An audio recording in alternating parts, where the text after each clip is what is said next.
La mitosis es un tipo de división celular en la que previa duplicación del material genético, cada célula hija recibe una dotación completa de cromosomas idénticos al de la célula madre. La mitosis es el fundamento del crecimiento, de la reparación de los tejidos y de la reproducción asexual presente en muchos de los invertebrados que estudiaremos. A fin de realizar esta práctica, la realizaremos con raicillas de cebolla.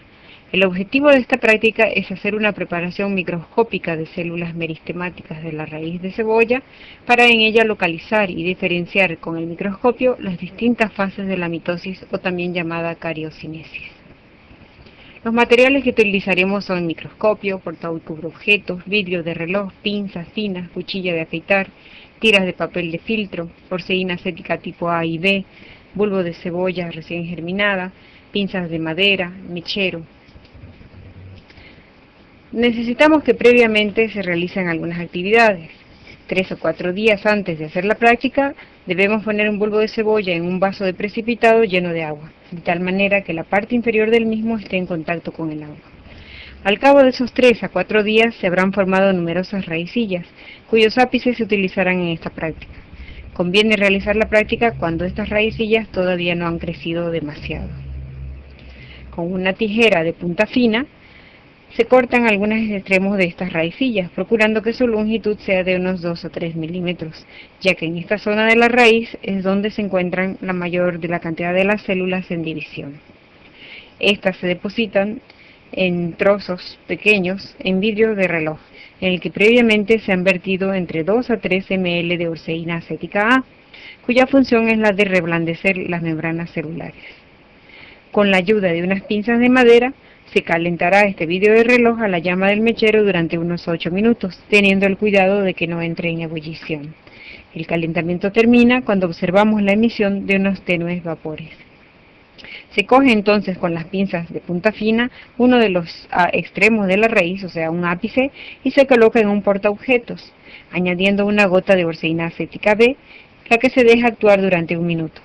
La función de esta orceína acética B es la de completar el proceso de teñido de los cromosomas.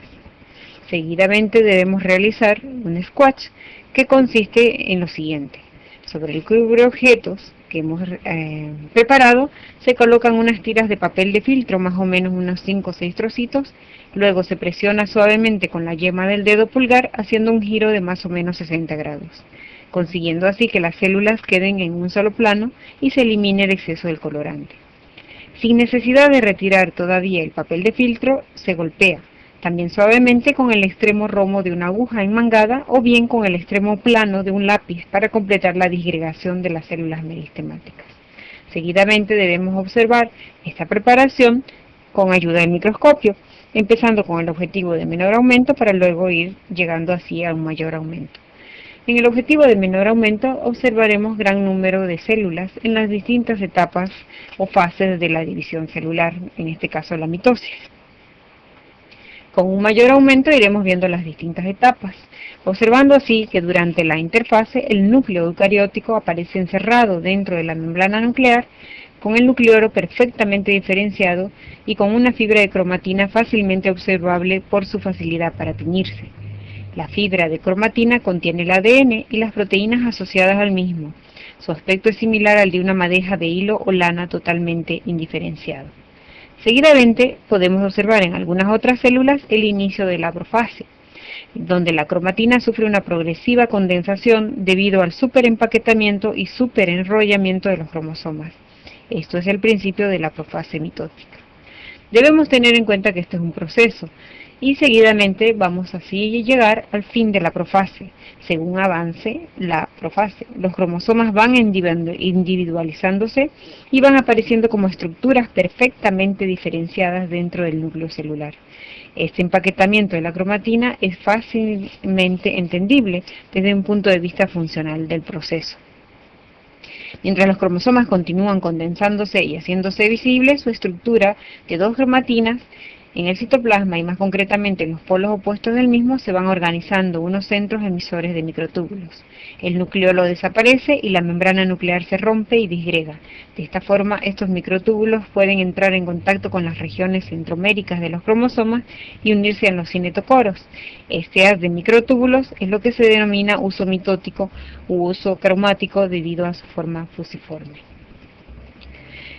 Durante la metafase, cada uno de los cinetocoros que cada cromatina empieza a captar estos microtúbulos, como consecuencia de ello el cromosoma se mueve por el citoplasma en movimientos de polarización u orientación y de congresión.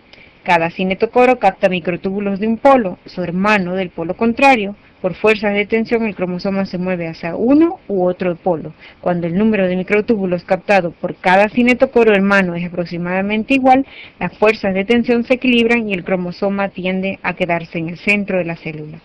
Al ocurrir este fenómeno en todos los cromosomas, decimos que se produce una congresión de los cromosomas en el centro de la célula, en la zona del ecuador de la célula. Esta congresión de todos los cromosomas en la placa ecuatorial de la célula es lo que denominamos metafase.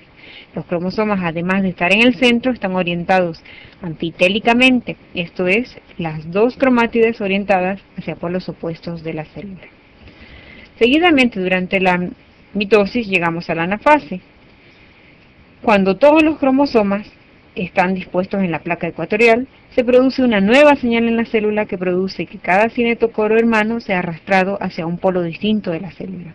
Esta separación de los cinetocoros conlleva la separación de las cromátidas hermanas, como podemos ver en la foto, con lo que el cromosoma se escinde en dos cromátidas y cada una de ellas migra hacia un polo celular distinto. Como cada cromátide es genéticamente igual a su hermana, a cada polo se dirige hacia cada celular y tendremos una información idéntica en cada una de ellas. Esta es la fase que denominamos anafase y que se caracteriza por la separación y migración de las cromátidas hermanas a los polos opuestos celulares. Seguidamente tenemos lo que es la anafase, que es cuando este viaje anafásico se culmina, teniendo así dos núcleos opuestos e idénticos que empiezan a ir adaptando la situación para empezar una nueva interfase. La cromatina empieza entonces a descondensarse, el nucleolo y la membrana nuclear vuelven a reconstruirse, se forman dos núcleos hijos. Esto es lo que denominamos telofase, y en realidad con ella termina lo que propiamente se llama cariocinesis, que es la división de los cromosomas.